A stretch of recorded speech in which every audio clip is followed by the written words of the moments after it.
What's up, y'all? So this is Cooking with Kunchy, and this is Backyard Barbecue Academy. We are at Wigglesworth Ace, North Carolina, and Wilmington, North Carolina. I'm going to show you guys what we're doing with some chuck roast today.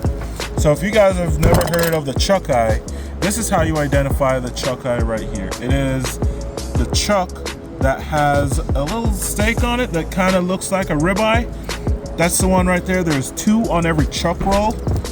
This side is what the store sells you, and they call it boneless short rib. Well, this is the Denver steak in most areas. That's what it's known for.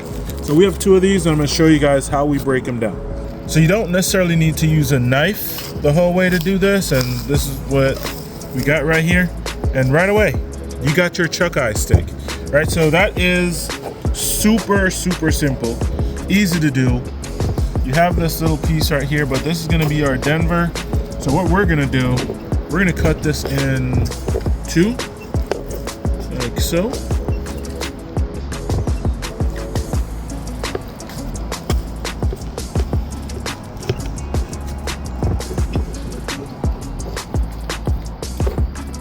And you're just going to grill this up just like you would any other steak. You can see all that beautiful marbling on there. Some salt and pepper, or whatever your favorite beef rub is, that's what you got, right? And you can make these smaller and grill them up like Korean, like how you do a Korean beef short rib with the bone in. But again, we're gonna go right here. As long as you see this one that has the eye, that's what you wanna do. You wanna just get right in there. And I learned this on the internet, guys.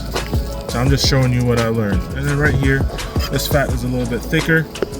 That's all you need. So right now we have two delicious, like, false ribeye steaks. These are the ones that are closest to the ribeye on the cow. So they are very tender, very flavorful. You can see the beautiful marbling on them, right? What's not to love about a chuck eye steak? So if you never know, now you know. That's how you get your chuck eye, and we're gonna grill them up. So make sure you follow us on Facebook, Instagram, and on TikTok. Thank y'all for hanging out.